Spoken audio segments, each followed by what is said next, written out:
Grande Conflito, capítulo 40. O livramento. A proteção das leis humanas foi retirada daqueles que honram a lei de Deus em diferentes países. Haverá um movimento simultâneo para destruí-los. À medida que o tempo estabelecido pelo decreto se aproximar, as pessoas conspirarão para atacar em uma noite e dar um golpe decisivo que silenciará toda dissidência e censura. O povo de Deus, alguns em celas de prisões, outros em florestas e montanhas, suplicará por proteção divina. Homens armados, instigados por anjos maus, se prepararão para a obra de matar. Então, no momento mais extremo, Deus intervirá, e vocês cantarão como em noite de festa sagrada. Seus corações se regozijarão como quando se vai ao monte do Senhor, à rocha de Israel. O Senhor fará que os homens ouçam sua voz majestosa e os levará a ver seu braço descendo com ira impetuosa e fogo consumidor, com aguaceiro, tempestades de raios e saraiva. Isaías capítulo 30, versos 29 e 30. Multidões de pessoas más estarão prestes a se lançar sobre suas presas, quando uma densa escuridão, mais intensa do que as trevas da noite, cairá sobre a terra. Então, um arco-íris se espalhará pelo céu, parecendo circundar cada grupo em oração. As multidões iradas serão detidas, esquecerão os alvos de sua raiva, contemplarão o símbolo da aliança divina e desejarão ser protegidas de seu resplendor. O povo de Deus ouvirá uma voz convidando todos: olhem para cima. Assim como Estevão, olharão para cima e verão a glória de Deus e o Filho do Homem em seu trono. Atos, capítulo 7, versos 55 e 56. Reconhecerão as marcas de sua humilhação e ouvirão seu pedido. Quero que os que me deste estejam comigo onde eu estou. João 17, 24. Ouvirão uma voz a falar: eles vêm, santos, inocentes e sem mácula. Guardaram o meu mandamento de perseverar. A hora do livramento. À meia-noite, Deus revela seu poder para livrar seu povo. O sol aparece brilhando em toda a intensidade. Ocorrem sinais e maravilhas. Os ímpios contemplam a cena com terror, enquanto os justos percebem os indícios de seu livramento. Em meio ao céu tempestuoso, vê-se um espaço claro de glória indescritível. A voz de Deus ecoa como o som de muitas águas, dizendo: está feito. Apocalipse, capítulo 16, verso 17. A voz abala os céus e a terra. Acontece um grande terremoto. Nunca havia ocorrido um terremoto tão forte como esse, desde que o homem existe sobre a terra. Rochas partidas se dispersam por todos os lados. O mar se agita em fúria. Ouve-se o agudo grito do furacão, como a voz de demônios. A superfície da terra começa a se fender. É como se seus fundamentos estivessem cedendo. Cidades portuárias que se tornaram como Sodoma em sua maldade são tragadas pelas águas agitadas. Deus lembrou-se da grande Babilônia e lhe deu o cálice do vinho do furor da sua ira. Grandes pedras de granizo fazem sua obra de destruição. Cidades orgulhosas vão ao chão. Imensos palácios nos quais as pessoas desperdiçaram suas riquezas sucumbem diante de seus olhos. As paredes das prisões são derrubadas e o povo de Deus é liberto. As sepulturas se abrem e multidões que dormem no pó da terra acordarão. Uns para a vida eterna, outros para a vergonha, para o desprezo eterno. Daniel 12:2. Até mesmo aqueles que o transpassaram, aqueles que zombaram da agonia de Cristo ao morrer, e os oponentes mais impetuosos de sua verdade, serão ressuscitados para ver a honra colocada sobre o leal e obediente. Apocalipse 1:7. Relâmpagos atrozes envolverão a terra como em um lençol de fogo. Acima do trovão, vozes misteriosas e terríveis declararão a ruína dos ímpios. Aqueles que foram arrogantes e cheios de orgulho, cruéis com o povo que guarda os mandamentos de Deus, agora tremerão de medo.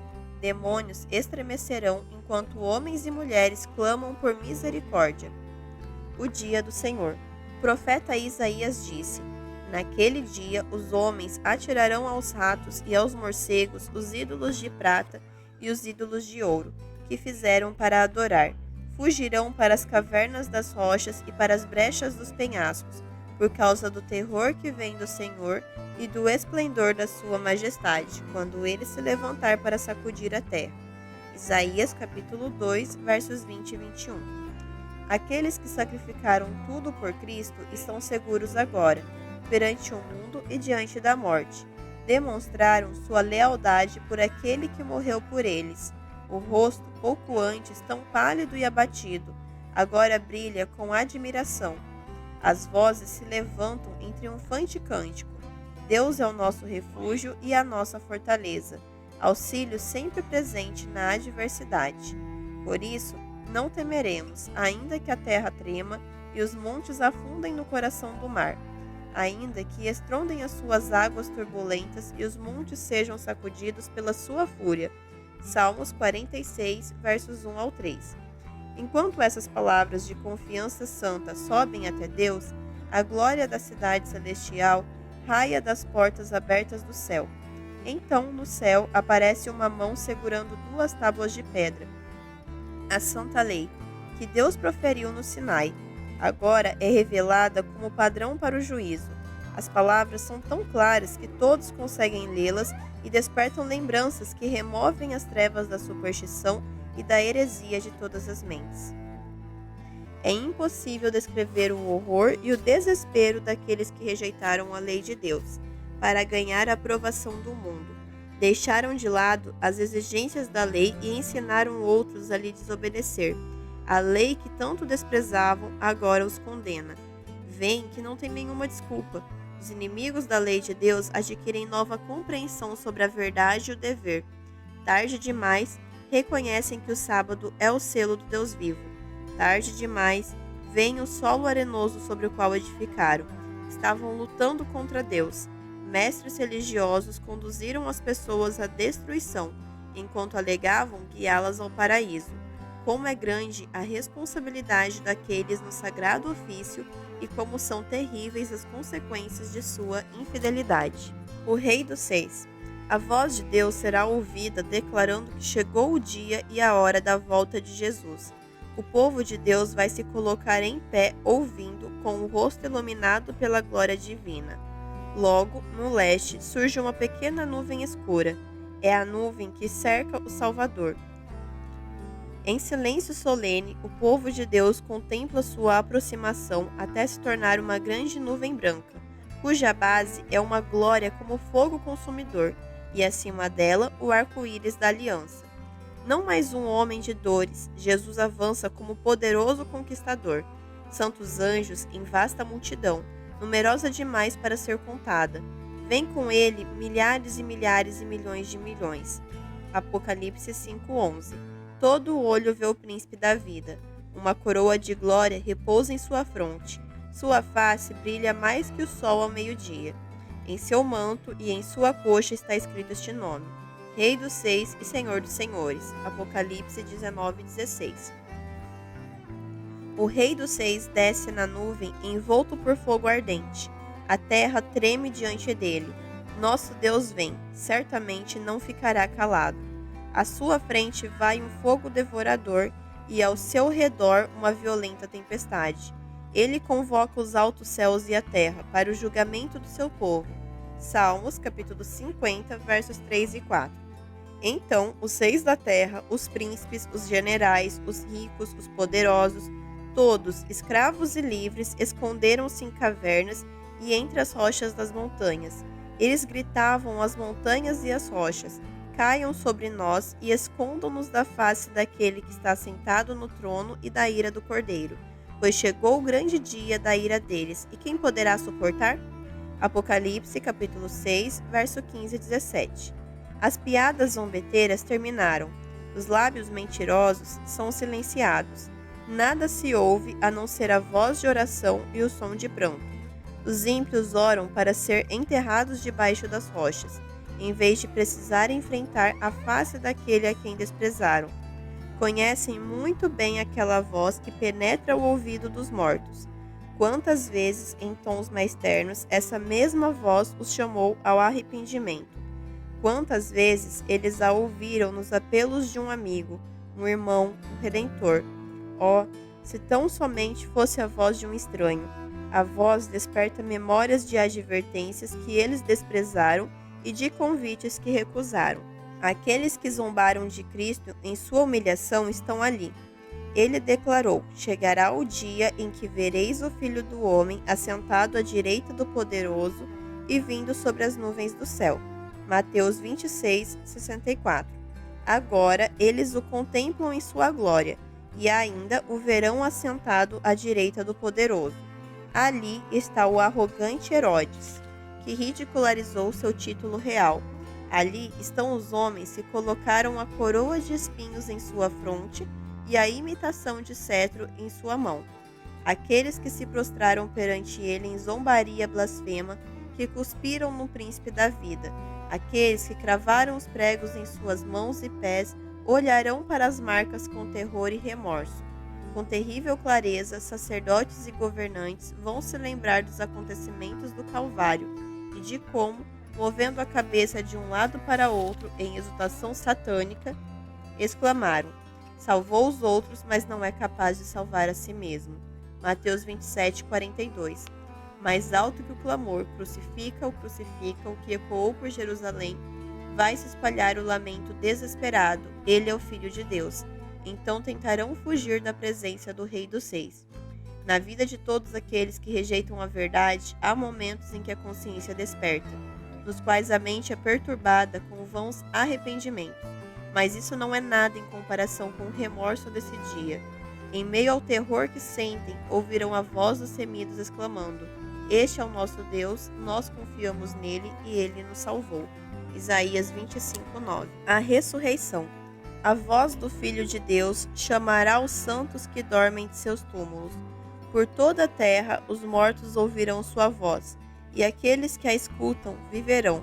Um grande exército de toda nação, tribo, língua e povo, das cadeias da morte eles vão se levantar, revestidos de glória imortal, exclamando: onde está, ó morte, a sua vitória? Onde está, ó morte, o seu aguilhão? 1 Coríntios, capítulo 15, verso 55. Todos sairão da sepultura da mesma altura com a qual entraram no túmulo, mas todos despertarão com o frescor e o vigor da juventude eterna. Cristo veio restaurar aquilo que se perdeu. Ele transformará nosso corpo humilde e o modelará conforme seu corpo glorioso. A forma mortal e corruptível, poluída pelo pecado no passado, vai se tornar perfeita, bela e imortal. Defeitos e deformidades serão deixados na sepultura. Os remidos crescerão. Malaquias 4:10. Até a plena estatura do ser humano em sua glória original. Os últimos traços da maldição do pecado serão removidos. Na mente, na alma e no corpo, os fiéis de Cristo refletirão a perfeita imagem de seu Senhor. Os justos vivos serão transformados. No momento, num abrir e fechar de olhos. 1 Coríntios 15, 52.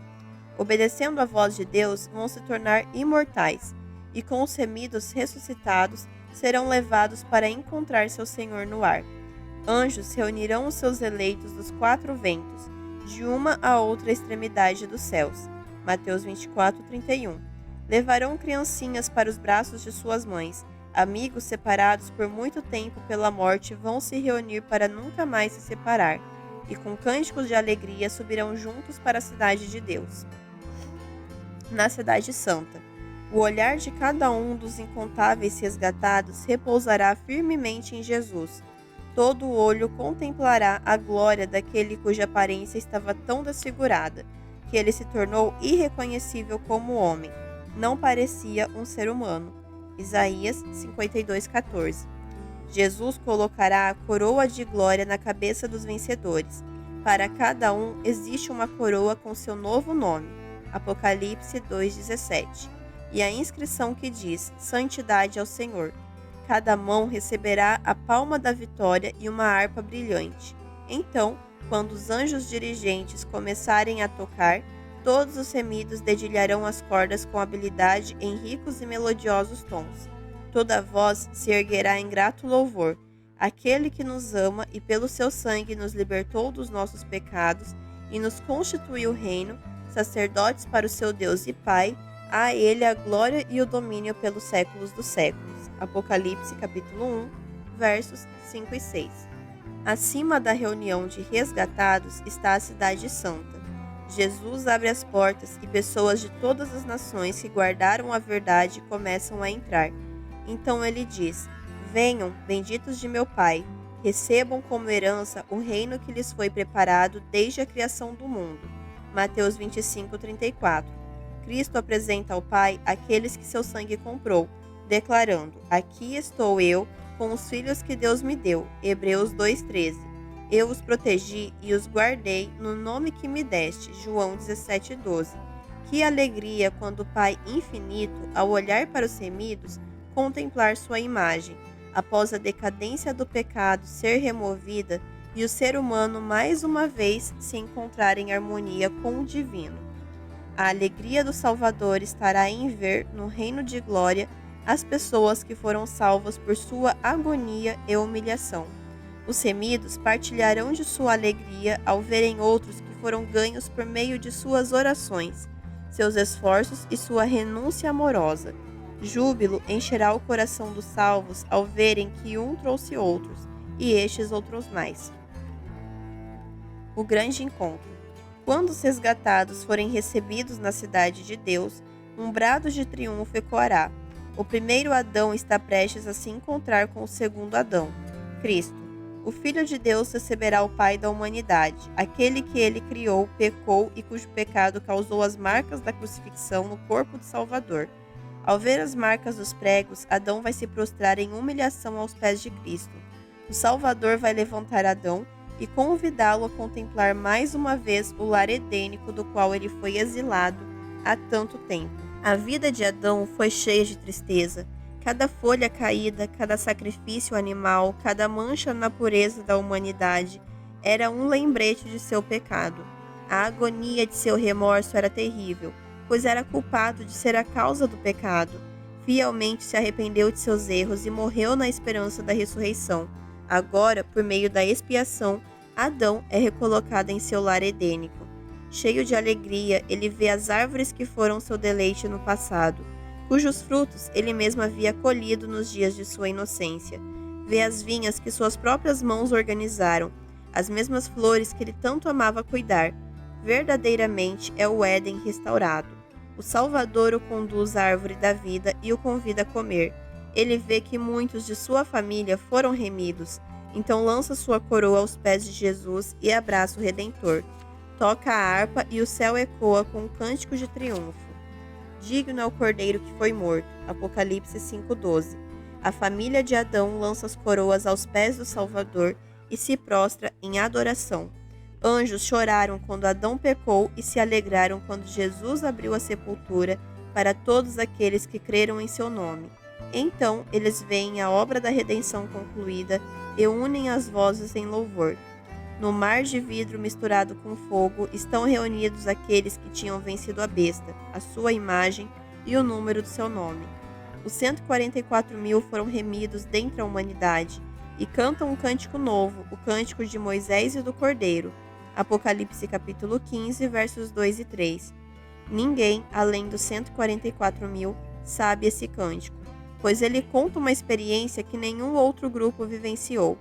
São eles os seguidores do Cordeiro por onde quer que vá. Esses, tendo sido levados para o céu dentre os vivos, são as primícias para Deus e para o Cordeiro. Apocalipse capítulo 14, verso 4. Passaram pelo tempo de angústia como nunca houve desde que existe nação. Suportaram as aflições do tempo de angústia de Jacó. Permaneceram sem intercessor durante o derramamento final dos juízos de Deus. Eles lavaram as suas vestes e as alvejaram no sangue do Cordeiro. E não se achou mentira na sua boca perante Deus. Nunca mais terão fome, nunca mais terão sede. Não os afligirá o sol, nem qualquer calor abrasador, pois o Cordeiro que está no centro do trono será o seu pastor. Ele os guiará às fontes de água viva e Deus enxugará dos seus olhos toda lágrima.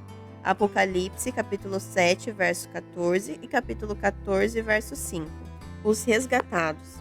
Em todas as eras, os escolhidos do Salvador trilharam um caminho estreito. foram purificados no fogo da aflição. Por amor a Jesus, suportaram ódio, calúnia, negação do eu e amargos desapontamentos. Descobriram o mal do pecado, seu poder, sua culpa e sua miséria. Agora eles o abominam. O reconhecimento do sacrifício infinito de Jesus para sua cura os torna humildes e enche seu coração de gratidão. Amam muito porque muito foram perdoados. Lucas 7:47. Participantes dos sofrimentos de Cristo, eles estão preparados para participar de sua glória. Os herdeiros de Deus vêm de sótãos, choupanas, calabouços, cadafalsos, montanhas, desertos e cavernas. Foram necessitados, afligidos e maltratados. Hebreus 11:37. Milhões desceram ao túmulo desonrados por quase todos porque se recusaram a ceder a Satanás. Agora, porém, não são mais afligidos, dispersos e oprimidos. A partir desse momento, os remidos usarão trajes mais ricos do que aqueles que foram os mais honrados da terra. Portanto, coroas mais gloriosas do que qualquer uma já colocada na cabeça de monarcas terrenos. O Rei da Glória enxuga as lágrimas de toda a face. Os remidos se unem em cânticos de louvor, claro, doce e harmonioso. O hino se espalha pelo céu. A salvação pertence ao nosso Deus que se assenta no trono e ao Cordeiro. E todos respondem: Amém, louvor e glória, sabedoria, ação de graças, honra, poder e força sejam ao nosso Deus para todo sempre. Apocalipse 7, versos 10 e 12. Nesta vida, só conseguimos começar a entender o maravilhoso tema da redenção. Com nossa compreensão limitada, podemos até refletir profundamente na vergonha e na glória, na vida e na morte, na justiça e na misericórdia que se unem na cruz. No entanto, nem mesmo o maior esforço de nossa capacidade mental é capaz de compreender sua plena significância. Só compreendemos obscuramente o tamanho e a largura, a profundidade e a altura do amor redentor. O plano da redenção não será plenamente compreendido, nem quando os resgatados virem como são vistos e conhecerem como são conhecidos. Mas, ao longo das eras eternas, novas verdades serão descortinadas continuamente diante de sua mente surpresa e agradecida. Embora as tristezas, dores e tentações da terra tenham acabado e sua causa tenha sido removida, o povo de Deus sempre terá o conhecimento distinto e inteligente do preço de sua salvação. A cruz será o cântico dos remidos ao longo de toda a eternidade. No Cristo glorificado, eles verão o Cristo crucificado. Nunca se esquecerão de que a majestade do céu se humilhou a fim de exaltar homens e mulheres, de que ele carregou a culpa e a vergonha do pecado e se escondeu da face de seu Pai até a angústia de um mundo perdido partir seu coração e acabar com sua vida. O Criador de todos os mundos abriu mão de sua glória por amor à humanidade. Isso inspirará a admiração do universo para sempre, quando as nações dos salvos olham para o Redentor com a certeza de que seu reino jamais terá fim, e rompem em canção. Digno é o Cordeiro que foi morto e nos redimiu diante de Deus com seu tão precioso sangue. O mistério da cruz explica todos os outros mistérios. Ficará claro que o Deus infinito em sabedoria não poderia inventar nenhum plano para a nossa salvação, com exceção do sacrifício do próprio Filho. Sua recompensa por esse sacrifício será a alegria de povoar a terra com os seres resgatados, santos, felizes e imortais. O valor de cada pessoa é tão grande que o Pai ficará satisfeito com o preço pago. O próprio Cristo, ao ver os frutos de seu grande sacrifício, estará satisfeito.